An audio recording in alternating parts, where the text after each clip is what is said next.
G'day legends, I hope that you are having a fantastic day. Now, personally, I didn't watch the Super Bowl yesterday. I'd have no idea what happened. All I've heard about is Taylor Swift. The only little bit that I did watch was the halftime show, which made having a terminal brain tumour seem actually not that bad at the time. The blue sparkly outfit and roller skates, no idea whose idea all of that was. But anyway, we are here to talk about the news. Now, firstly, we're going to go over the maps, because I know you guys like that in the beginning, not at the end. You can click off and not watch me go on. Fair enough. We're going to talk about propaganda and what we're seeing at the moment, as we're getting a bit of a wave of this at the moment. We're, of course, then going to go over the news of the day and then some breaking statements from the Speaker of the House, Mike Johnson, and what this means for Ukraine. Of course, that money has passed through the Senate. It's in the Speaker of the House for Ukraine, over $60 billion. And what does that actually mean if it gets knocked back there? And what has happened just today? Legends, we normally look at the news and we break down the strategies of what is happening on the front line. Well, you can be in the commander's seat and prepare yourself for the ultimate clash of nations in today's video sponsor, Conflict of Nations. This is a free PvP strategy game, and this will redefine your gaming experiences. You'll choose your destiny, lead a real country in the chaos of World War III. You'll engage in epic real-time battles against up to 128 players that can unfold over weeks, and this will test your strategic prowess to the absolute limit. You'll navigate the political landscape, declare war on your neighbors, and forge powerful alliances with other players. But ultimately, the choice is yours, and the fate of the world is in your hands.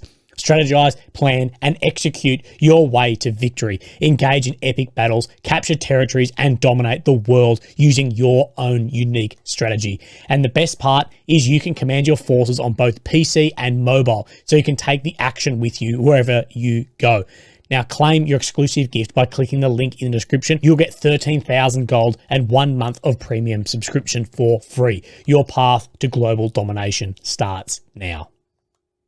This war is heating up again, and a lot of reasons for this is Russia is advancing on the front line. We've seen advances on the front line and movement on the front line that we have not seen in a long time. And of course, things like the Putin interview, being the biggest interview that's ever happened, has absolutely led into an increase of this, as well as the Republicans pushing back against funding. And this comes in peaks and troughs, but we're, I think, heading up the peak for a whole new level of this. And this war has taken on a whole new beast of propaganda. Typically, it's state-produced, intel-funded propaganda on the ground to disseminate to maybe people that can infiltrate, and then those people will convince others and disseminate that information on the ground. So you start with, where it's funded, and then it's people doing the own word of mouth for you.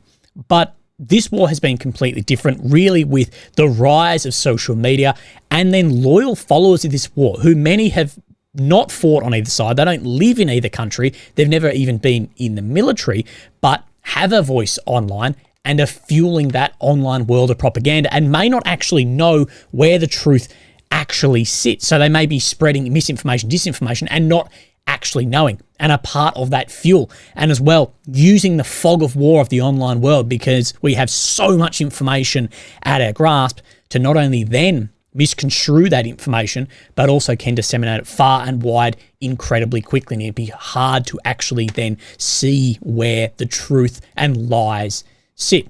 And this doesn't mean just spreading false information. It can actually be then discrediting those who take a separate opinion from the narrative, either from officials to journalists or anyone bloody in between. Now, propaganda comes in many, many forms, but the most commonly seen is basically picking at a truthful thread and expanding on that truth to then manipulate it into a message that benefits your goals. And this is really the Goebbels conception of propaganda. And you and I, we've spoken about this before, but just to remind all of us here, good propaganda need not to lie. In fact, must not lie. Propaganda, which makes use of the lie, cannot have success in the long run. But a right idea must also be set forth in the appropriate way. In other words, the secret of propaganda is to tell the truth in the appropriate way. So you start with the truth. You're telling a part of the truth and then making it into where is appropriate for your message. We saw this yesterday. I reported on this with what Trump said at his rally. Yes, distasteful. Is it saying invite Putin in, we'll do this and that like the media is reporting? No, those words never came out. But the fog of all of the media online, it comes through, and then that can be held as truth. And only this one I just saw today, that Putin wants a massacre across Europe after deranged Tucker Carlson interview. I'd say that deranged maybe isn't the word for it. Yeah, you're pulling at certain different aspects in that interview, and it's different to how we would have done. Deranged, I think, is a stretch. And massacres across Europe in inverted commas, but don't remember that part either. So the media, people on Twitter accounts, they're all part of this and part of, well, it's a problem, but it's never going to go anywhere. So you need to learn how to sort of manage yourself in this environment. Now, we're going to talk about pro-Russian and pro-Ukrainian propaganda. And the pro-Ukrainian propaganda that I'm seeing a lot at the moment is aimed at discrediting Trump and what many will call then the radical Republicans. Because we have seen the Republicans in the Senate take a stance against Ukrainian aid, as well as Trump not only questioning NATO funding recently, but talking about ending this war to not advance it any further than it is. So you're picking at truth threads and then making it maybe into something that it is not. And I think that we're on the uphill of that discredit into then the election at the end of this year, as we know that is incredibly important for Ukraine's war and funding. And also relaying information that Russia has goals to go beyond Ukraine and that your sons and daughters will be fighting the Russian forces at some point. We've seen this from lots of NATO countries, lots of leaders. And realistically, yeah, this war is pushing forward. But is there any actual evidence that Russia could actually do this, especially after we're told the strategic defeat and the problems that Russia is realistically having on small areas on the front line? And does Russia actually have goals of this? Is there actual evidence that they have this grand goal to sweep back across Europe? But again, it's picking at threads and bits and pieces moving forward. Pro-Russian propaganda, misinformation, and voices, they're not as publicly available as pro-Ukrainian voices, narratives, propaganda, misinformation, or dissemination of real information either. It's just not as available, as these counter-narratives or voices have been purged from social media, from YouTube and the mainstream. And where does spreading propaganda and where does then the freedom of speech lie? That's something that the online world, it's very, very difficult. And the Soviet Union, from the KGB to the FSB, one of their primary goals has been to sow division. And I'm going to actually do a whole piece on this. But in short, if you can divide people of a nation, then your informational battle will actually be fought for you. And say with Tucker's interview, what does this actually do for Putin directly? What does he get out of it? Why would he then agree to doing it? Well, by choosing the most divisive journalist whose audience is already pushing back against these narratives, it continues to sow those seeds of division. Like I said, I'm going to do a whole piece on this, but I've got a few books to read and annotate some stuff before then we move forward with that. This is just a long way around saying be careful online and maybe look into actually what is being said rather than just someone online is actually reporting. Also, maybe look at the person who is actually reporting this. Are they anonymous? If so, why are they anonymous? What interest, either personal or business, do then they have in this war? And how could that manipulate how they feel or what benefits they get out of maybe a different narrative? Long way of going about it. Be careful, and it's not wrong to question things. You don't just have to believe things straight off the bat. Now, I said we're going to do the maps in the start, maybe 5 minutes into the start. But of course, here we have Ukraine, the center, and the capital of Kyiv. Now, we're going to talk a lot about Avdiivka, but we're just going to push into Bakhmut because we have a quick update in here. Apologies, postman was knocking on my door. So here we have Bakhmut, Kromove, Bodanivka. We know that Russia is pushing very hard in this area, and we do see then this advancement through Kromove here. Smaller advancement than what we have seen in here for a while, but there is a push there, and then this is backed up then by Surak map, basically in the same spot. Same situation north of Bakhmut. Russian army took control over most of Popovsky area. Russian troops are now 1.6 kilometers from the first district of Chasiv Yar. Chasiv Yar is a very important hub in this area due to the hills between Chasiv Yar and Bakhmut, and then the push down into Konstantinivka that could take place from there, as it does flatten out in between. Now, we're going to push down to the south and Avdiivka. Now, on the deep state, we don't see any change over the past, 24 hours, actually a bit less than that, over the past, say, 15 hours on the deep state map. But let's have a look at what changes we actually see then on the Surak maps. And we're going to talk a lot about what is actually happening just here. So we do see that there has been an expansion of control just on this northern push heading down to the south. But situation on Avdiivka front. Heavy clashes continue in the private district, the train station, and Avdiivka construction parts plant. The advances of the Russian army are very slow now due to the resistance of the Ukrainian army that are trying to avoid the cut of the industrial avenue. On the other hand, FABs continue falling in Kimik settlement where Ukrainian troops have entrenched themselves. So these FABs, of course, the air-launched bombs from Russian aircraft, have been landing bloody everywhere. And this is geolocated footage that has landed out here. So this is then this area, if we look at the maps, out here. And people are saying that there's up to 50 of these FABs being delivered a day. Now, these range anywhere from 250 kilograms through to 2,000 kilograms. And that is one less than every 30 minutes. And that is a hell of a lot of bombardment.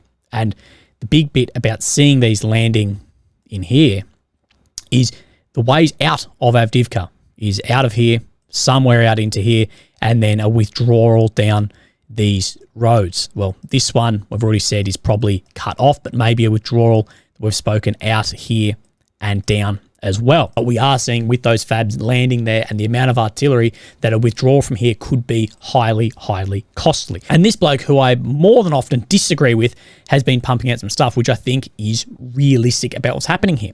The Russians taking Avdiivka won't be a big win for them. A big win for them would be Ukraine committing and depleting forces trying to counter-attack. Avoiding force depletion should be a priority for Ukraine right now. We know Ukraine has a problem with enough personnel. We know they've got ammunition problems. We know that they've got supply issues into this area, as well as medevac issues into this area. And what he's basically saying is Avdiivka itself for Russia, it's a small city that they would get, same as Bakhmut. But if Ukraine keep pumping and pumping and pumping into here, well, what does that mean for the depletion of this amount of equipment? Now, Surak has said this situation of Ukrainian troops in Avdiivka is very worrying. There is no possibility to withdraw from the city without significant casualties, and we see that with those FABs are landing. Any possibility of reverse the situation remains in the reinforcements that are arriving to the flanks. Bakhmut reminiscences appear in Avdiivka. Disgusting term, meat grinder. So even the same time of year, we're seeing what happened in Bakhmut happening in Avdiivka. And the term meat grinder, you need to remember when you come out with these things, these are people. Like, these are young men primarily down in here fighting in what you are saying is a meat grinder. And the amount of casualties on both sides here are going to be very, very high. But has Ukraine lost its ability to actually be able to withdraw? And what they need to do now is try and cut these flanks to actually get more guys in and launch that counterattack. Was the opportunity for withdrawal actually then taken away? Now, one thing I see here a lot, and I think this is a real critique, is Ukraine needs to stop blaming the West for Avdiivka's failures. That we keep hearing that there's not enough weapons or ammunition going into these areas. And that is true, I believe that. But it isn't also that it's your fault that this is happening here, when we know there has been issues here raised for a long time for defensive works and ammunition problems, and what is happening and the problems that are arising in here. Now, we see just this today that this bloke has been arrested. This dates back a little bit, but it's actually been taken into custody. That he has bail now at $1.3 million, but involved in the procurement of 100,000 mortar shells at $40 million. And, well, they never made it. It was embezzled, and transfers of funds have gone abroad, and no arms have been delivered. So there needs to be a bit of looking inwards too and going, hey, the fuck is this? And now he says, the bail doesn't match my salary and income. I'm very shocked by the court decision. Although $40 million at a $1.3 million bail, you should be able to afford it, mate. But there's problems like that. There also needs to be a self-reflection of what is actually happening here, as well as we've heard this about Avdiivka's defense here too. That while Russia, and this is from the Kiev Independent, while Russia continued to strengthen its defense lines as it launched an offensive on multiple axes over the winter, Ukraine appears to have done little to prepare for a long attritional battle during its summer counteroffensive. So while they were on that offensive, were they building defensive lines in other spots? This is saying maybe not. Given the current intensity of the Russian attacks on the front, line positions in Avdiivka, soldiers say they have to make do with what they have. This puts soldiers' lives at heightened risk, leaving them without proper protection from Russia's continuous attacks. The Defense Ministry said that Ukraine has been constructing the fortifications near Avdiivka since 2014, focusing on areas of highest risk since 2022, although there is some information coming out that maybe that isn't that true. This is from a sapper and engineer, saying that they're moving to 50 to 100 metres from the nearest Russian position to lay anti-personnel and anti-tank mines in dead zone. Now, one thing I want to bring out, the reason I've got anti-personnel mines underlined here is, what do you think is going to happen after this war? Do you think that Ukraine will actually be in any trouble for using AP mines? Ukraine signed the mine conventions, Ottawa Treaty, things like that prevent them from using anti-personnel mines. And in the very beginning of this war, we're very outspoken about we're not using anti-personnel. We know that anti-personnel mines are being used by the hundreds of thousands, or probably by the millions, that they're directly in breach of what is actually happening there. And officials have said we're not using them, but we know they're being used. Do you actually think Ukraine will be held to the law on that? Or do you think we'll turn a blind eye and say, well, Russia was doing it and you guys, you're sort of both in the wrong, but you're not specifically in the wrong, because just because Russia hasn't signed those treaties doesn't mean that what them using it is then right. But where I think could, trip this up a little bit is then on other issues that, okay, well, Russia can have their defense. Well, you broke this, and it could find themselves in a legal battle there. That's just a question for you. What do you think is going to happen with that? Because the use of AP mines for Ukraine is definitely a no-no. Anyway, that's a question for, I guess, after the war. It says, it is necessary to build a line of defense with trenches, a system of fire points, and minefields. For us, it's like this. We have trenches, and that's it. It's enough. We need to build a defense line in which the Russian troops would suffer colossal losses. It is being built. But fuck, if it had been built earlier. So saying that it is being built, but it should have been built well earlier. And look, we knew that this was probably going to happen. This purple down here, this is where the Russian line sat since 2014. We have a little bit of footage here to look over too. And this is a Ukrainian soldier. Sadly, I don't have this then translated, but this is in this industrial area here. And you can just hear the ongoing fighting for what's going on. And I'll put this in the Telegram so you can watch it as well. I'm not sure if this is Russian or Ukrainian. It was on a Russian Telegram, but it didn't specifically say who it was. And there is positional fighting going on apparently on the outskirt on that flank of Avdiivka. I can't show you this, but a hell of a lot of heavy fighting. And then we see an armoured vehicle moving from right to left. Now, my eye says that that's actually a Bradley, so I'm guessing this is Ukrainian, but again, no solid evidence. Now, we also have this from the commander of the 47th Mechanized Brigade. It was also shared across to the Kiev Independent. Now, this was on Ukrainian state television, so it's all in Ukrainian. I couldn't find an English version of it for the amount of time I had to actually turn these around. But he says, as long as we have the forces and means, the enemy will not be able to surround Avdiivka. The Russians don't throw waves of meat anymore. But for those who try to go in our direction, say there, they don't take their own. The occupiers call themselves Tigers, but we let them know who they really are. A fortress of people, tank crews, Bradleys, gun calculations, drone pilots, steadfast infantry soldiers. This is a fortress. This is pulled out a little bit better when we go across to the Kiev Independent, where they say Russia stopped using its infamous human wave attacks in Avdiivka. Now, one thing I want to say about these human waves attacks, we heard the same thing in Bakhmut as well. Now, we know in this war there are some tactics of to sort of blow the whistle over the top boys in. But as far as what I would call a human wave attack, things that we saw from like the Soviets in World War II, I think the amount of footage we have all over the front line from all aspects of this war, I haven't seen anything that personally I would really call then that human wave attack. Personally, I These guys are there, but you take a shit in this war and it is filmed by a drone. And I haven't seen any drone footage of what I would call a traditional like human wave style attack. Maybe combined arms that have gone to shit and guys fleeing. But as far as that, I question. Anyway, Avdiivka, laying only kilometers away from Russian-occupied Donetsk, has suffered intensified Russian attacks since October 23 as Moscow's troops aim to encircle and capture the city. According to this commander, Russia does not have a sufficient number of troops around Avdiivka to conduct such attacks regularly. Russia deploys regular troops and sabotage troops as far as Storm Z and Storm V. As long as Ukraine has enough personnel and weapons, Russia will not be able to encircle Avdiivka. And this came out only yesterday. So saying that they don't have enough to encircle it and that if Ukraine keep getting stuff in, then it will be okay on this front line. That said, we will see what happens here over the next few days. Where I did want to have a look on, if Ukraine do choose to actually withdraw, what this would then look like from here. And we get a better idea on this map. So, of course, right here, this is where those FABs were landing. And this is the road here that we think is probably cut off. Now, there is a way down here and a way then through here. Excuse my poor drawing.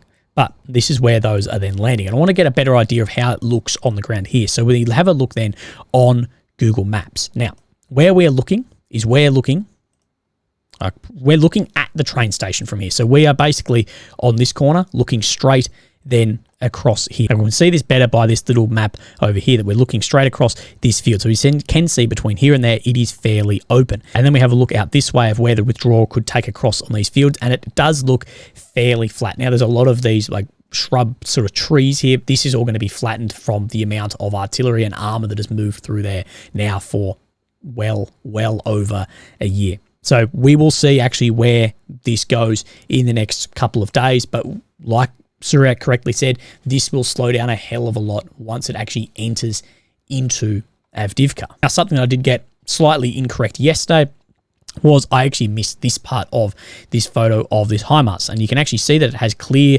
shrapnel or bullet damage into the front windscreen of these vehicles. Can't see really much on this front panel, unsure exactly here, but it has caused some damage, and this does seem to be from something like shrapnel or gunfire, and that was the one that went back to the States. So it does look like some combat damage has definitely occurred to those vehicles. Now, Speaker Johnson has said this. Now, of course, Speaker of the House, Mike Johnson, he can throw things out of the House of Representatives as well. That money for Ukraine that went through the Senate goes into the House, and the House then vote on it, but Speaker Johnson, he can throw it out as well. This came out 30 minutes before I started filming this video. My statement on Senate's failure to address the most critical aspects of national security supplemental legislation. People saying this is now dead on arrival. So what he said, House Republicans were crystal clear from the very beginning of discussions that any so-called national security supplemental legislation must recognise that national security begins at our own border. So national security, when we're talking Israel, Ukraine, Taiwan, it begins at the border. Of course, that was split, and the border is now not included in this. The House acted 10 months ago to help enact transformative policy change by passing on the Secure Our Border Act, and since then, including today, the Senate has failed to meet the moment. The Senate did the right thing last week by rejecting the Ukraine, Taiwan, Gaza, Israel immigration legislation due to its insufficient border provisions. And it should have gone back to the drawing board to amend the current bill to include real border security provisions that would actually help end the ongoing catastrophe. Instead, the Senate's foreign aid bill is silent on the most pressing issue facing our country. The mandate of national security supplemental legislation was to secure America's own border before sending additional foreign aid around the world. It is what the American people demand and deserve. Now, in the absence of having received any single border policy change from the Senate, the House will have to continue to work its own will on these important matters.